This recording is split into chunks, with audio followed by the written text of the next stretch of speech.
Vito menjentikkan jarinya dengan dingin. Tane pun langsung plester mulut pria itu. Pria itu mengira Vito mau menyiksanya lagi.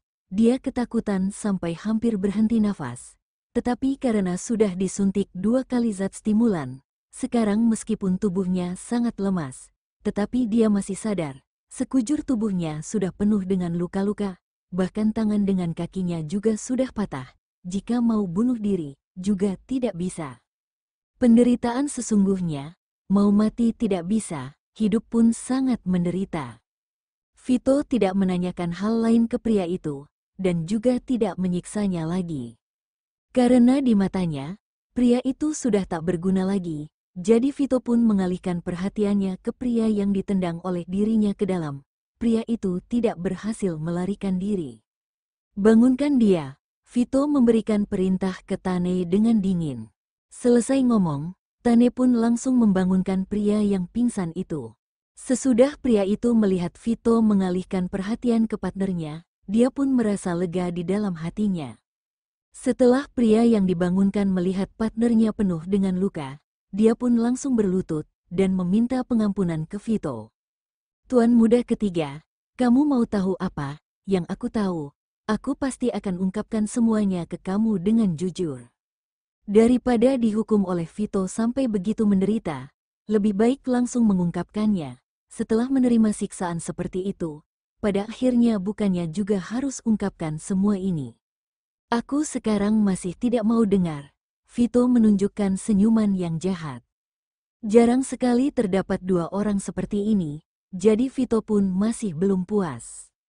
Kedua mata orang itu terbuka lebar, wajahnya terlihat ketakutan dan putus asa, seolah-olah dia seperti sudah mengetahui apa yang akan terjadi pada detik berikutnya. Setelah Vito mengenakan sarung tangan lagi, dia pun menyuruh Tane bawa orang-orang yang tidak bersangkutan pergi keluar terlebih dahulu. Jadi di dalam ruangan pun hanya tersisa 2-3 Tane dengan Vito dan 2 pria tadi. Meskipun pintu ruangan interogasi ditutup dengan rapat, tetapi saat Vito memberikan hukuman ke pria itu, dia pun tidak plester mulut pria itu. Karena itu, porter yang sementara berada di luar pun mendengar suara jeritan pria itu dengan jelas. Saat pria itu menjerit, mereka semua pun semakin ketakutan. Mereka bersyukur karena hanya disuruh untuk datang kerja saja, dan tidak diutus oleh orang lain untuk melukai nyonya muda kedua. Suara di dalam ruangan interogasi yang seperti suara sedang membunuh babi pun berlangsung selama 1 jam baru berhenti. Bilang, selain kamu dengan dia. Setelah mencuci kedua tangannya sampai bersih, Vito duduk di atas kursi dengan sambil menyilangkan kedua kakinya. Dia menunjuk pria awal tadi. Masih ada rekan lain? Tidak, tidak ada lagi. Pria itu berkata dengan berlinang air mata. Setan jahat, pria ini pasti adalah seorang setan jahat. Terima berapa banyak uang? Vito bertanya. 1 orang 10 miliar. Nyawa kakak iparnya dengan keponakannya hanya senilai 20 miliar. Vito berusaha untuk menahan agar dirinya tidak langsung membunuh 2 pria ini. Lalu dia pun lanjut bertanya, siapa orang yang suruh kalian lukai nyonya muda kedua? Seorang pria atau wanita? Pria, pria, orang itu langsung menjawab. Selesai ngomong, Vito berdiri dan langsung menendang orang itu sampai terbang keluar. Bilang sekali lagi, pelaku di belakang itu seorang pria atau wanita? Uhuk, orang itu berbatuk sampai mengeluarkan darah, dan berkata dengan sambil menangis, pria, seorang pria, bos kami yang suruh kami lakukan semua ini, dan kami masih diberi 10 miliar masing-masing. Jawabanmu sungguh di luar dugaanku, Vito berkata dengan sambil tersenyum dingin. Selesai ngomong, Vito menendang pria itu lagi, hanya saja kali ini Vito tidak menendangnya dengan kuat. Tujuannya adalah agar pria itu tidak langsung mati. Benar, tuan muda ketiga, yang aku bilang benar, seorang pria. Perkataan Vito hampir membuat pria itu kencing di dalam celananya. Dia takut Vito akan menghukum dirinya dengan alat penyiksaan lagi. Dia berusaha untuk menahan rasa sakitnya, dan langsung mengatakan apa nama bos mereka, berapa umurnya, kerja di bidang apa. beserta dengan tempat perkumpulan mereka. Semakin mendengarkannya, raut wajah Vito pun menjadi semakin tidak enak dipandang. Dia tidak menyangka dua orang ini adalah bawahan dari pengedar narkoba. Orang yang mau lukai kakak iparnya bukan ahli, melainkan sekumpulan pengedar narkoba itu. Oke, aku percaya kamu, Vito berkata dengan datar. Kemudian orang itu pun merasa lega, karena dia takut Vito akan anggap dirinya lagi berbohong, dan akan tendang dirinya sampai mati. Yang aku bilang benar, kalau tuan muda ketiga masih ragu, boleh coba nanya ke dia. Orang itu menunjuk partnernya yang sudah penuh dengan luka, dan kembali menekankan bahwa semua yang dibilang oleh dirinya itu benar. Ayah, tadi maaf sekali, aku kira kamu sedang berbohong, dan tidak sengaja tendang kamu. Vito mengangguk, nada suaranya pun terdengar tidak bersalah. Orang itu, setan jahat yang sesungguhnya. Kemudian, Vito pun mencatat semua informasi rahasia yang dia dapatkan. Sesudah itu, dia suruh Tane bangunkan pria awal yang penuh dengan luka itu. Dia ingin mengetahui apakah yang dibilang oleh pria tadi itu benar atau salah dari pria ini. Setelah mencocokkan hal-hal yang dibilang oleh mereka berdua, Vito pun memberikan perintah ke Tane dengan dingin, bereskan dua orang ini dengan bersih. Dua pria itu pun menjadi ketakutan dan hampir pingsan. Tuan muda ketiga, ampuni kami, yang kami bilang semuanya benar. Jika tidak, kamu boleh pergi selidiki. Tuan muda ketiga, mohon ampuni kami, jika tidak aku serahkan 10 miliar itu ke kamu. Iya, aku juga berikan 10 miliar itu ke kamu. Kami tidak mau uang lagi, mohon ampuni kami. Dua pria itu meminta pengampunan dengan sambil menangis. Jika uang hilang, masih bisa kerja untuk dapatkan uang. Jika nyawa hilang, punya uang sebanyak apapun juga tidak akan berguna. Kalian ngira sesudah kalian lukai orang keluarga Okto, kalian bisa beli nyawa kalian dengan uang itu? Vito mengangkat sudut bibirnya dengan dingin, dan mengatakan, keluarga Okto tidak kekurangan uang segitu. Uang itu, sebaiknya kalian habiskan di neraka saja. Selesai ngomong, Vito pun meninggalkan ruangan interogasi. Melihat Vito keluar dari dalam dengan jas putihnya yang terdapat noda darah, porter-porter yang tidak terlibat dalam masalah itu pun menjadi ketakutan. Mereka takut pada detik berikutnya, mereka akan menjadi orang yang disiksa oleh Vito. Vito melepaskan jas putihnya dan menyerahkannya ke Tane, kemudian dia pun tampak berbeda, dan menunjukkan senyuman yang tampak bersalah. Maaf sekali, sudah ganggu waktu kerja kalian. Tidak. Bantu tuan muda ketiga itu memang harus, tidak ganggu kok. Iya, kami punya waktu kok. Sekumpulan porter itu pun langsung membantah. Setelah menyaksikan adegan yang begitu menyeramkan, mereka mana berani bilang waktu kerja mereka sudah terganggu. Vito mengeluarkan buku cek dari sakunya. Setelah menandatangani belasan lembar cek, dia pun suruh Tane membagikan ke mereka semua. Setelah mereka melihat jumlah uang yang ada di cek itu, jumlah uang itu adalah uang yang tidak bisa didapatkan oleh mereka selama beberapa tahun, hanya saja tidak ada yang berani terima. Semuanya ambil, ini adalah upah yang diberikan ke kalian, karena aku sudah ganggu waktu kerja kalian, dan juga ganti rugi karena sudah buat kalian ketakutan. Vito menatap mereka semua dengan dingin.